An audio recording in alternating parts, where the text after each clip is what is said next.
That right there is the Audi R8 Spyder. It's got a V10 and 540 horsepower. And on this episode of the Edmunds Smash Hit, How Fast Can It Go in a Straight Line? We're gonna find out how fast it can go in a straight line.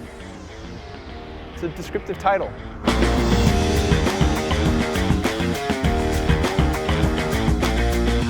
So the first part of acceleration testing always begins with my favorite part of testing in general, the just slam the gas and see what happens approach. So let's do that.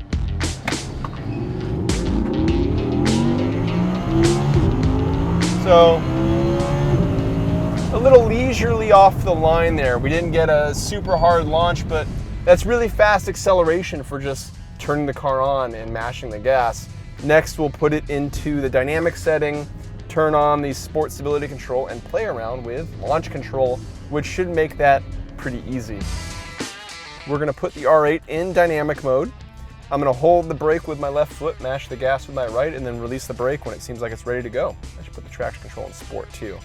That might help. Let's give it a try. All right, that's launch control.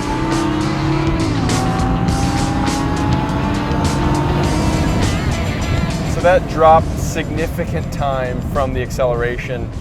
Couple things I noticed. So when you mash the gas, when you're holding the car with your brake, you activate launch control, the engine revs up to either 3,500 or 4,000 RPM. I couldn't really tell.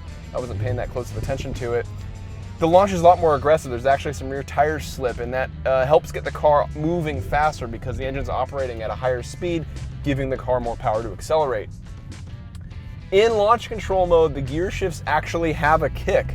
If you don't put it in launch control and just mash the gas, the gear shifts are so smooth, it's almost like you're in a CVT. You just move from one gear to the next with any sense that it's happening. In launch control, they actually kick the transmission when it changes gears, and that could be for excitement. There might actually be a small benefit to doing that too with regard to acceleration. Either way, it's really quick and not too difficult to get into and access. There are way clunkier and more confusing launch control systems, and who can argue with the performance? I mean, that's really fast for a car with just 540 horsepower. So for this run, we're just gonna keep doing the same thing.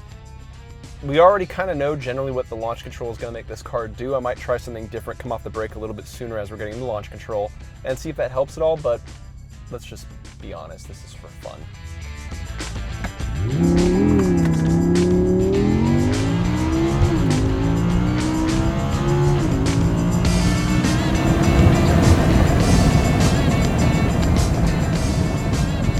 So coming off the brake a little sooner actually slowed the car down, but by a matter of hundredths, not even tenths. So it kind of doesn't seem to matter what I do. This car is just gonna do what it does, and that is go very fast.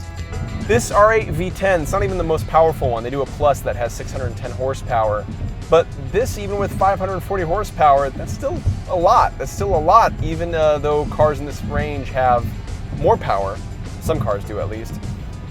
This is still really fast. You're still looking at a 0 to 60 in the mid 3-second range, a quarter mile in the high 11s. That's incredible for a naturally aspirated car, especially one that weighs 4,000 pounds. So, all right, very fast.